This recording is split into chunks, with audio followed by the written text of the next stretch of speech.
about the communication gap and how to fix it. So, if you are a woman in senior leadership or a high achieving manager or executive and find yourself coming up against a communication gap where you aren't understood or your ideas just aren't coming across, or maybe it's you find that you see the solution that's happening at hand completely differently than others and that their reactions or the decisions that they make absolutely no sense. Well, I'm going to share today with you the reason that this is happening and how to fix it. And before I get into that, I just wanted to give you awareness. I've got 2 more one-to-one spots open this month. So they're going to go fast. So I want you to DM me if you want to find out more and grab that spot for yourself. All right, so let's get into this communication gap. And now this is valid for you whether or not you're leading a team, whether you've got leaders that you're miscommunicating with, or you could even, once you kind of understand the basics, the foundations of this, you can even use it for yourself personally and can save you a lot of headaches along the way. So let's get into this. I'm just going to share my screen because it's a little easier when I can explain it with some visuals. All right. So if all is well, you are now seeing an event here. So what happens is that the event is going to occur. So something that has happened has come up and has happened for you. Yes, this could be either a meeting that's happening that you have experienced. This could be, sorry, I'm just going to have to something shut down on my end here. This could be a meeting that's been taking place, a conversation that has gone completely differently than you expected, but an event. Okay, so this event happens, and what we all think of, and is that we all see that event the same way, that we all have that same reality, and then we realize, like, what do you mean you didn't see it the same way that I did? Right? And a really basic example is just going back to the time where you were with your family, if you had brothers and sisters, or even if it's just you and your parents, that the same event with each person could be completely interpreted in different ways.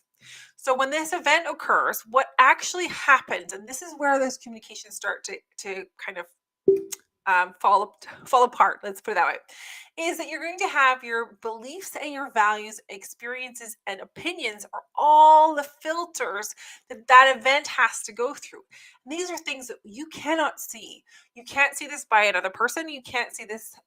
Well, you should know this of yourself, and if not, we can dig into that as well. But let's start with just the idea of, like, you've got an event that happened, and now you've got to filter it through all these beliefs, values, experiences, and opinions that someone else is experiencing in over the course of their life. Now, things like beliefs, you will likely not even be able to see a lot of them, right? So this is where sometimes this can happen, where you're giving somebody a compliment and they may take this completely as, like, well, my God, like, you meant that I did this and this and this wrong. And you're like, but wait a minute, it was a compliment, but how did you? Well, that's what happens here, right? There's a filter that goes through this, and it creates what, in the end, the reality or the perceived truth of that person. So another example would be if you're, I see right now there's lots of there's unfortunately lots of layoffs happening. So within that sphere, you see a lot of either people are getting really fearful, like, oh my God, it may be me next. Well, other people are like, well, hey, you know what? It's a new opportunity. It's good timing, in such a sense of they were probably may already have been thinking about a career move as well. You could have friends and family that are completely stressed out of, like, well, are you going to look for another job? What's happening? Da, da, da. And for their reality, it's filtering through their beliefs and values, experiences and opinions, that they see this as an unsafe situation that's occurring. And so their perceived truth is that something bad is happening. Whereas if you're standing at this event and you've just either the layoffs have been announced or you've been affected, you might take a step back and say, well, it's actually a really good opportunity for me to find something new. Now, together, yes, it's a very positive attitude to take. But I wanted to show you that the difference could be in, right? So if we go to the next step and we added the extra person. So if this is yourself, you might have had that same event happen, but you have a different sets of beliefs, values, experiences, opinions, which is where you come out to your own reality of your perceived truth. Do you see? There's a distance here. There's a disconnect. When that disconnect occurs, this is where your communication gap is going to occur. So when that communication gap occurs, then it becomes really difficult to get onto the same line together and to be able to have a constructive communication, because you are actually talking about two completely different realities at this moment in time. So while you might see you both have experienced the exact same event, what you end up going is like you have a completely different reality based off of the perspective of where you're at. Okay. So when you're doing this, if you're going through this, is you can also be asking yourself, you need to filter back, and how to fix this is going through checking out your fact versus fiction. This is one of the exercises that I work through with my clients in my Leadership Edge program. And when we're looking at gaps, or we're looking at, well, what happened here and how can I improve this, we start with the fact or fiction. Now, what does that mean? This means that I want you to go back to filter that event. You're going to look at what is true and ask yourself the question that if 100% of people who witnessed it would see the same thing. If they do, then that is a fact. Okay. Another way to think about this is like if I was taking a video camera and I was videotaping everything, what would I see?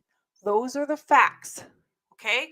So, for example, if you're watching right now, the fact is I have a pair of glasses on.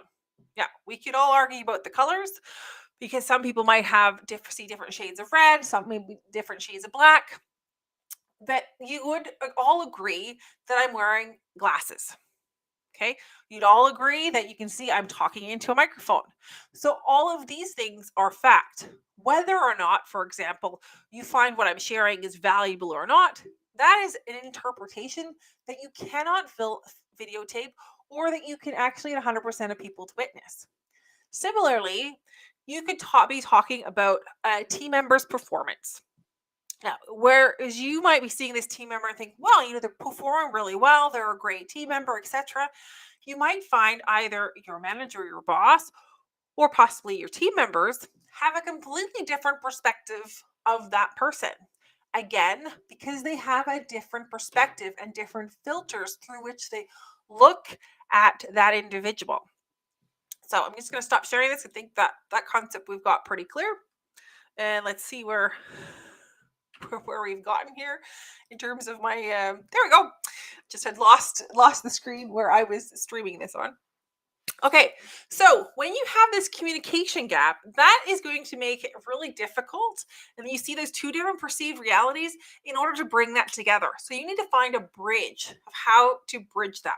Now, ways to bridge that. So this is the how to fix part of it, right? So we've talked about how those beliefs, opinions, experiences, all of that, and your values can influence how you interpret what the situation has occurred and the reality that has occurred. Now, how to fix that is to actually take a step back and start seeing if you can go back to that fact or fiction, right? So pick out the facts, use the fiction, and then as you separate them, then you can really start to talk about the same elements, right? You draw that conversation back to, okay, listen, this is what has occurred. How did you interpret that? Or what did you make it to mean? Right? For some people, if you get into a conversation with them, you either shut down, or maybe you start explaining even more and more, trying to convince the other person that you're right. All you're doing is throwing up walls, and that other person is never going to listen because you're talking in two different realities. So break it down to find a different way of communicating with that person. So, in order to do that, go back to your fact and fiction, start looking at, well, what are the things that we can agree on that are in common? And can you break down, or can you see your way through what the other person is possibly believing, that what they value, what their experience is, or what our opinions are that are influencing how they perceive the reality? Because once you figured that out, you can start massaging that, if you want to call it that way, into creating a combined reality where both of you are actually having the same understanding of that. Now, this is just one way of looking at that communication gap and fixing it. Within my Leadership Edge program, we have a number of different ways because there are also communications styles that can be of influence when you're talking about the communication gap. You can also have different ways of communicating that will affect both your conscious as well as your unconscious communication influence that you have with the people that you're interacting with. Now, those are all different elements that are part of the Leadership Edge program within the strategic influence pillar. Now, I want to just recap this again. So, if we're going to look at your communication gap, right? If you're feeling like you're seeing a situation, you're raising it up with your managers, your bosses, your leadership, or even your team members, and they're like they're not seeing the same thing that I'm seeing, then you're likely seeing a communication gap. Now, that communication gap, of course, gets expounded and gets created because we all have different versions of reality. So, what you do, again, how to fix that is to go back and start creating a fact or fiction evaluation of what occurred, and then work towards the same fact script or the same fact situation using those facts to actually drive the conversation forward. All right. So I would love to hear if this was valuable. If you have any questions, drop them in the comments. I will be answering any questions there. And I just wanted to remind you, I have got 2 one-on-one spots open, and I'm looking for 2 women in leadership who want to lead with more ease, visibility, and impact, who are tired of working all the hours and you want to find a more sustainable way and lead a really highly engaged, high performing team and be the leader that everybody wants to work for while leading the life that you love. So DM me if you want one of those spots because they are going to go fast this month. All right. We'll talk to you soon. Bye.